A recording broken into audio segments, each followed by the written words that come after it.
औज़ुबिल्लाहिमिनश्शैतानिर्रजीम बिस्मिल्लाहिर्रहमानिर्रहीम। अस्सलाम वालेकुम dear students, welcome to my YouTube channel. जी स्टूडेंट्स, तो इस वीडियो में मैं आज आपके साथ CS11 की इंट्रोडक्शन टू कंप्यूटिंग की असाइनमेंट नंबर 1 का सोल्यूशन शेयर करने जा रहा हूँ। सेमेस्टर स्प्रिंग 2023 की आप लोगों की असाइनमेंट नंबर 1 है CS11 की, जिसकी क्वेश्चन फाइल कल ही अपलोड हुई है और इस असाइनमेंट को अटैम्प्ट करने की लास्ट डेट 23 मई है। 23 मई इसकी लास्ट डेट है। 20 नंबर की आप लोगों की असाइनमेंट है। तो इस वीडियो में आपके माइंड में जितने भी क्वेश्चन होंगे इस असाइनमेंट को लेकर वो तमाम के तमाम क्लियर आउट हो जाएंगे। तो वीडियो को कोई भी पार्ट आपने स्किप नहीं करना, ताकि सारी बात के आपको अच्छे तरीके से समझ आ जाए। तो चलें जी, अपनी असाइनमेंट को स्टार्ट करते हैं। क्वेश्चन की तरफ बढ़ने से पहले कुछ यहाँ पे बेसिक गाइडलाइंस हैं, उनको देखते हैं कि एक तो आप लोगों ने असाइनमेंट को MS वर्ड के अंदर बनाना है। DOC या DOCX जो फॉर्मेट्स हैं वो एक्सेप्टेबल हैं। इसके अलावा बाकी PDF, ZIP, RAR, PPT वगैरह एक्सेप्टेबल नहीं होंगे।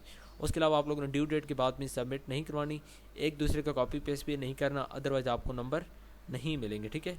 और आप लोगों की जो फाइल है जो आप सबमिट कराएंगे तो वो करप्ट भी ना हो, मतलब कि जब सर उसको ओपन करेंगे तो सर के पास वो असाइनमेंट आपकी ओपन होनी चाहिए। तो अब चलते हैं जी हमारा जो मेन क्वेश्चन है उसकी तरफ। बाकी यहाँ पे कोई ख़ास गाइडलाइंस नहीं है, इसलिए यहाँ पे हम क्वेश्चन को पहले डिस्कस करते हैं और उसके बाद जो उस क्वेश्चन का आंसर होगा एग्जैक्टली वो मैं आपके साथ शेयर करूँगा। अच्छा, यहाँ पे आप देखें तो ये काफ़ी डिटेल में क्वेश्चन लिखे हुए हैं। 20 नंबर का एक ही क्वेश्चन है। ठीक है। अब यहाँ पे देखें जो मेन आप लोगों की चीज़ है वो यहाँ से स्टार्ट होती है। Floating point notation is discussed in your week 3 lesson. ठीक है, कि फ्लोटिंग पॉइंट नोटेशन को डिस्कस किया गया जो आपके वीक 3 के लेसन हैं उनके अंदर, स्पेशली वीक 3 का जो लेसन नंबर 27 है, सॉरी टॉपिक नंबर 27। ठीक है, टॉपिक नंबर 27 और यहाँ पे देखें topic number 27 is equal to, ठीक है, फ्लोटिंग पॉइंट नोटेशन। तो ये जो टॉपिक है इसके अंदर जो आप लोगों का मतलब कि फ्लोटिंग पॉइंट नोटेशन है इसको टॉपिक नंबर 27 में डिस्कस किया गया। ठीक है, तो आप लोगों ने टॉपिक नंबर 27 को लाजमी देखना है।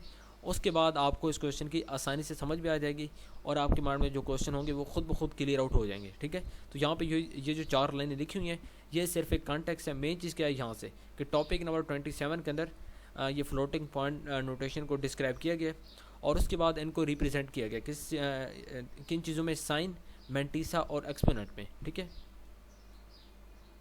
तो इन्हीं वीडियोज़ के अंदर जो 8 बिट स्टोरेज है उसको यूज़ किया गया है किस चीज़ के लिए, जो फ्लोटिंग पॉइंट नोटेशन की वर्किंग है उसको शो करने के लिए, उसको डेमोन्स्ट्रेट करने के लिए 8 बिट स्टोरेज की एग्जांपल आपको यहाँ पे दी हुई है कि लेट्स सपोज आपके पास कोई भी 8 बिट स्टोरेज है, उसमें ये जो पहला होता है ये, ठीक है, पहली बिट होती है, इसको हम साइन बिट कहते हैं। अगली 3 जो होती हैं ये वाली 3 इसको कहते हैं एक्सपोनेंट। ठीक है, पहली जो है ये हमारे पास क्या है, यहाँ पर लाइन लगी हुई है, साइन बिट है।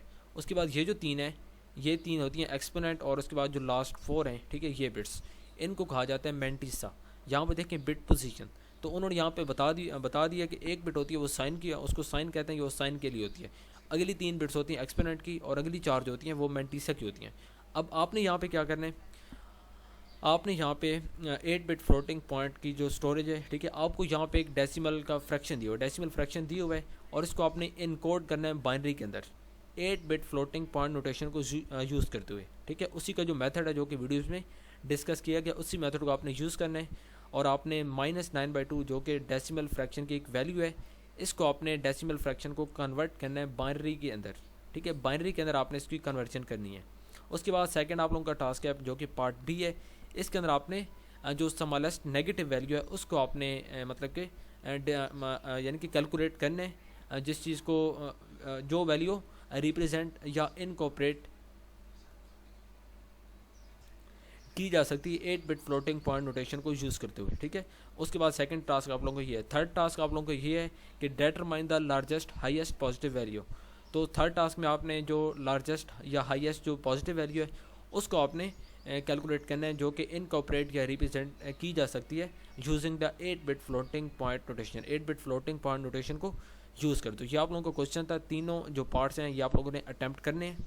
तो अब चलते हैं नीचे, यहाँ पे कुछ आपको हिंट्स दिए हुए हैं और यहाँ पे देखें कि आप लोगों ने एक नोट है, नोट आप लोगों को क्या कि आप लोगों ने कन्वेंशन मेथड को यूज़ करना है, इसके अलावा कोई और मेथड आप लोग यूज़ नहीं कर सकते हैं। ठीक है, उसके बाद ये बी और सी पार्ट में आपने जो लोवेस्ट और हाईएस्ट पॉसिबल वैल्यूज़ हैं उनको ही आपने बहुत मेंटिसा और एक्सपोनेंट पार्ट के अंदर अगर आप लोग यूज़ करेंगे तो ये ज़्यादा बेहतर होगा। तो ये आप लोगों के लिए हिंट है, ये नोट है कि आप लोगों ने वही मेथड यूज़ करना है जो कि वीडियोज़ के अंदर किया गया, जो कि कन्वेंशंस का मेथड है। अब चलते हैं जी हमारा जो मेन सोल्यूशन है उसकी तरफ। जी स्टूडेंट्स, ये मेरे पास यहाँ पे सोल्यूशन फाइल है। इसमें आप देखें तो जो पार्ट ए है, ठीक है, पार्ट ए का जो आंसर है हमने कैसे निकालना है, अब मैं स्टेप वाइज आपको यहाँ पे समझाऊंगा। पहला स्टेप क्या है कि step find determine the sign bit. ठीक है, साइन बिट हमारे पास क्या थी क्वेश्चन फाइल के अंदर, साइन बिट हमारे पास मैं आपको दिखाता हूँ। ठीक है, ये देखें जो हमारी वैल्यू थी, मेन वैल्यू जो कि -9/2 है, तो ये वैल्यू माइनस के अंदर हमें दी हुई है। ठीक है, जब हमें ये वैल्यू माइनस के अंदर दी हुई है तो अब जो साइन बिट होगी वो 1 होगी, क्योंकि जब साइन बिट का रूल है कि अगर वहाँ पे जो वैल्यू है, ये जो भी मतलब कि वहाँ पे वैल्यू फ्रैक्शन के अंदर है या डेसिमल के अंदर है, वो वैल्यू अगर नेगेटिव है तो साइन बिट 1 होगी, और अगर वो वैल्यू मतलब कि पॉजिटिव है, ठीक है, तो वो वहाँ पे जो मतलब कि साइन बिट होगा वो 0 होगा। ठीक है, अगर साइन बिट में 0 शो कर रहा है तो मतलब ये है कि वैल्यू पॉजिटिव है, और अगर 1 शो कर रहा है तो वैल्यू नेगेटिव है। अब यहाँ पे हमारे पास जो डेसिमल फ्रैक्शन था वो नेगेटिव के अंदर था। ठीक है, जिसके बाद जो साइन बिट है वो हमारे पास यहाँ पे 1 होगी। उसके बाद जो स्टेप नंबर 2 है, स्टेप नंबर 2 में देखें तो जो हमें वैल्यू दी हुई है इसको हम लोग डेसिमल फ्रैक्शन को पहले बाइनरी में कन्वर्ट करना है। ठीक है, तो -9/2 को अगर हम डिवाइड करते हैं एक्चुअल मतलब कि जो सिंपल मैथमेटिक्स हैं, तो हमारे पास 4.5 आंसर आता है। ठीक है, और 4.5 की जो बाइनरी में रिप्रेजेंटेशन है वो क्या है 100.1। उसके बाद स्टेप नंबर 3 है। स्टेप नंबर 3 में यहाँ पे देखें तो नॉर्मलाइज द बाइनरी रिप्रेजेंटेशन। अब हमने जो बाइनरी की रिप्रेजेंटेशन है उसको हमने नॉर्मलाइज करना है। कैसे करना है, यहाँ पे देखिए, move the radix point to the left until there is only 1 digit before the decimal points. ठीक है, तो रेडिक्स पॉइंट को हमने मूव करना है किसकी तरफ, लेफ्ट साइड की तरफ, until there is only 1 digit before the decimal point. उस वक्त तक हमने उसको मूव करते रहना है जब तक डेसिमल पॉइंट से पहले सिर्फ 1 डिजिट होगा। ठीक है, उसके बाद count the number of position the radix point is moved. आपने ये भी काउंट करना है कि कितनी पोजीशंस पे आपने जो रेडिक्स पॉइंट है उसको आपने मूव किया है। ठीक है, अब यहाँ पे भी देखें, इन दिस केस हम लोग कैसे जो रेडिक्स पॉइंट है उसको मूव करेंगे। यहाँ पे देखें हमारी जो 4.5 की एक्चुअल बाइनरी रिप्रेजेंटेशन थी वो थी 100.1। ठीक है, अब यहाँ पे हमने रेडिक्स पॉइंट को, ये जो रेडिक्स पॉइंट है हमने यहाँ पे उसको पढ़ा था। ठीक है, क्या पढ़ा है कि लेफ्ट की तरफ हमने मूव करना है और उस वक्त तक करना है जब तक डेसिमल पॉइंट के बाद, डेसिमल पॉइंट से पहले कोई 1 डिजिट ना हो। तो इस रेडिक्स पॉइंट को हम यहाँ पे लेके जाएंगे। ठीक है, मूव करवाते हैं। ये रेडिक्स पॉइंट है, इसको हम पहले यहाँ पे लेके आएंगे, फिर हम इसको यहाँ पे लेके आएंगे। ठीक है, तो कितने पॉइंट्स हमने मूव किए, 2 पॉइंट्स हमने मूव किया और यहाँ पे हमने आके ये लगा दिए। ठीक है, ये रेडिक्स पॉइंट। अब यहाँ पे हमने इसको 2 टाइम मूव किया तो हमने यहाँ पे 2 लिख दिया। ठीक है, यहाँ तक हो गया। अब आगे चलते हैं, अगला स्टेप क्या है, स्टेप नंबर 4 है, डिटरमाइन द एक्सपोनेंट वैल्यू। अब यहाँ पे हमने आगे एक्सपोनेंट वैल्यू को फाइंड करना है।